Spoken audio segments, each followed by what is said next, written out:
तो दोस्तों movie explain series में आपका फिर से स्वागत है।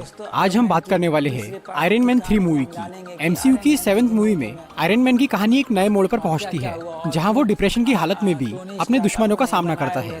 ये मूवी बहुत इंटरेस्टिंग है और काफी कंफ्यूजिंग भी, इसीलिए आज मैं आयरन मैन 3 मूवी की पूरी स्टोरी शॉर्ट में एक्सप्लेन करूंगा। तो आइए देख। जिंदगी पे उसका क्या असर होता है और कैसे वो अपने बम के टुकड़े को इस मूवी में निकाल पाता है। तो कहानी की शुरुआत में हमें एक टाइम दिखाया जाता है जो कि 1999 का होता है।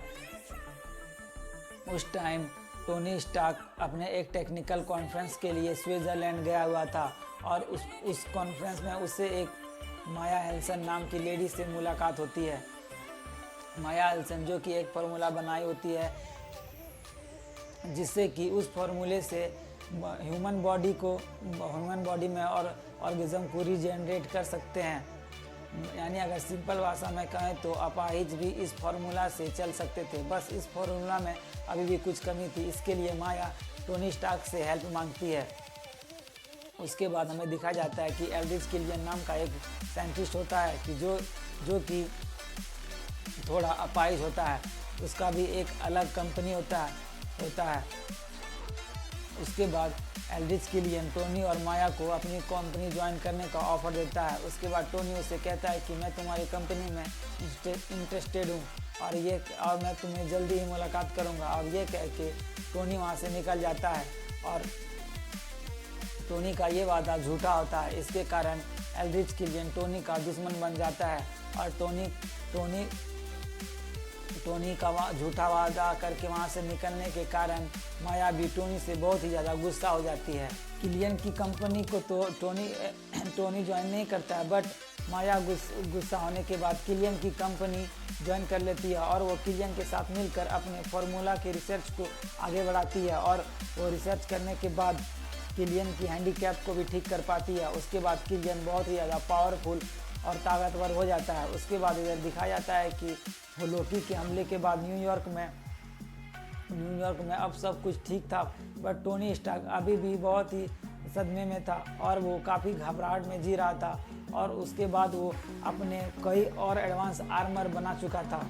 इसके बाद इधर अमेरिका में मैंड्रिन नाम का एक आतंकवादी बहुत ही ज़्यादा तबाही मचाने लगता है। वो कई जगह पे बम ब्लास्ट करवाने लगता है। तभी एक बम ब्लास्ट में स्टार्क इंडस्ट्रीज़ का एक एम्प्लॉय हैप्पी बहुत ही बुरी तरह से घायल हो जाता है और हैप्पी कोमा में चला जाता है। इसके कारण टोनी को बहुत ही ज़्यादा गुस्सा आता है और वो मीडिया में सबके सामने मैंड्रिन को चैलेंज कर देता है।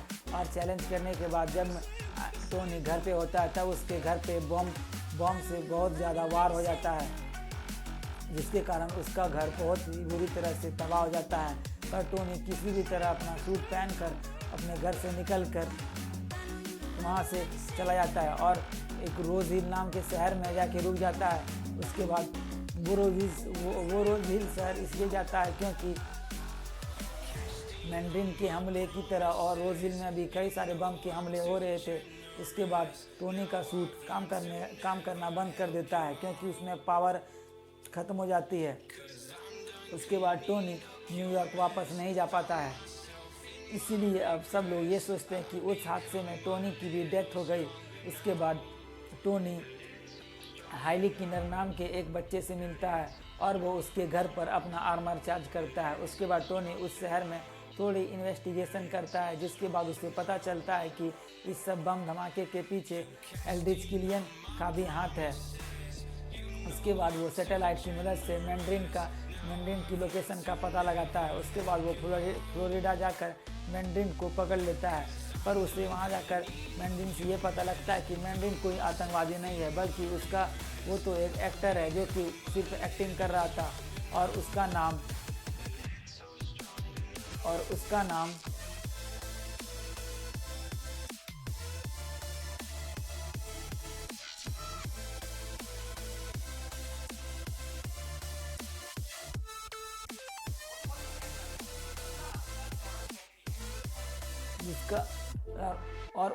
ट्रेवर स्लेटरी है, जो कि एल्ड्रिच किलियन के कहने पर ही मैंड्रिन का रोल कर रहा था, क्योंकि किलियन के सभी एक्सट्रीम एक्सपेरिमेंट बम की तरह ब्लास्ट हो रहे थे। किलियन कानून से बचने के कारण सबका ध्यान मैंड्रीन पे लगाता है ताकि किसी पे उसका ध्यान ना जाए। उसके बाद जब टोनी मैंड्रीन से बात कर रहा होता है तब किलियन का ही एक आदमी आके टोनी को पकड़ लेता है। उसके बाद किलियन पेपर पॉट को भी किडनैप कर लेता है और उसके अंदर एक्सट्रीमी इंजेक्ट कर देता है ताकि टोनी उसको ठीक करने के लिए, बचाने के लिए वहाँ पर आए और किलियन टोनी से उसका बदला ले सके। ये सब देखकर माया को लगता है कि वो किलियन का साथ देकर बहुत ही ज़्यादा गलत कर रही है और माया किलियन का विरोध करती है। तभी किलियन अपनी गन निकाल के माया के ऊपर वार कर देता है और उसके बाद माया की मौत हो जाती है। इसकी दूसरी तरफ हमें दिखाया जाता है कि रोडी जो कि प्रेसिडेंट का ही देखभाल सिक्योरिटी में देखभाल कर रहा होता है, उसे मैंड्रीन की एक गलत लोकेशन देख कर बुलाया जाता है और उसके आर्मर को भी ले लिया जाता है। किलियन रोडी से उसका आर्मर इसलिए छीनता है ताकि वो आर्मर के द्वारा प्रेसिडेंट तक पहुंच के प्रेसिडेंट को किडनैप कर पाए। उसके बाद हमें दिखाया जाता है कि किलियन एक कॉल पे बात करता है जिसमें कि वाइस प्रेसिडेंट होता है और वाइस प्रेसिडेंट की जो बेटी होती है वो भी एक हैंडीकैप होती है और किलियन उसे ये वादा किया हुआ होता है कि वो उसकी बेटी को एक्सट्रीमी के द्वारा ठीक कर देगा का ऑफर देता है। टोनी किलियन को बोलता है कि वो उसकी कंपनी में इंटरेस्टेड है और वो उससे मिलने का झूठा वादा करके वहाँ से चला जाता है। टोनी की इस हरकत से किलियन इलाज कर पाएगा। उसके बाद किलियन अपने एक आदमी को रोडी का आर्मर पहनाकर प्रेसिडेंट को किडनैप करवा लेता है और दूसरी तरफ टोनी और रोडी किलियन की जो आदमी पकड़े हुए थे उनसे आज़ाद होकर किलियन के ही अड्डे पर पहुंच जाते हैं। किनली के ही अड्डे पर पेपर और प्रेसिडेंट को किडनैप उनकी बॉडी एक्सट्रीमिस्ट को एक्सेप्ट नहीं करती। वो लोग उससे बॉम्ब की तरह फट जाते हैं। माया और किलियन एक्सट्रीमिस्ट को सुधारने की कोशिश में लगे रहते हैं। दूसरी तरफ टोनी स्टार्क न्यूयॉर्क में लोकी लड़ाई होने लगती है और वो आर्मर सभी सोल्जर्स को तबाह कर देते हैं। उसके बाद वहाँ पे बहुत ही ज़्यादा मैंड्रीन नाम का एक आतंकवादी तबाही मचाना शुरू करता है और वो कई जगहों पर बॉम्ब ब्लास्ट करवाता है। ऐसे ही एक ब्लास्ट में स्टार्क इंडस्ट्रीज का एम्प्लॉय तब तक वो पेपर आग में गिर चुकी होती है। उसके बाद किनली और टोनी में बहुत ही ज़्यादा लड़ाई होती है और लड़ाई के बीच ही धमकी दे देता है जिसकी वजह से टोनी के घर पे मैंड्रीन का हमला हो जाता है। टोनी किसी तरह से वहाँ से बच के निकलता है और वो रोज हिल नाम के एक शहर में पहुँच जाता है। वो वहाँ इसी पेपर की बॉडी में सुप्रीमी होने के कारण आग में गिर जाने से भी पेपर को कुछ नहीं होता और इस खुशी में इसलिए सब लोग समझते हैं कि टोनी उस हादसे में मारा गया। फिर टोनी वहाँ पर हार्ले कीनर नाम के एक बच्चे की हेल्प लेता है और वो उसके घर में अपना आर्मर चार्ज करता है।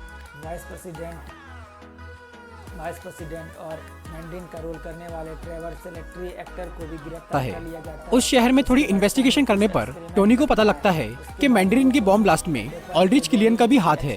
फिर टोनी सैटेलाइट की हो जाता है और वो एक्सट्रीमी मदद से मैंड्रीन की लोकेशन ट्रैक कर लेता है और वो मायामी जाकर उसे पकड़ लेता है। वहाँ टोनी को पता चलता है कि वो मैंड्रीन कोई आतंकवादी नहीं है, वो तो बस एक एक्टर है जिसका असली नाम ट्रेवर निकाल पाए और वे बॉम्ब के टुकड़े को निकालने में कामयाब भी हो जाता है। अब टोनी को आर्क रिएक्टर लेटरी है और वो किलियन के कहने पर मैंड्रीन का रोल कर रहा था क्योंकि किलियन के एक्सट्रीमिस्ट के टेस्ट में लोग धमाके से मर रहे थे। इसीलिए उसने कानून से बचने के लिए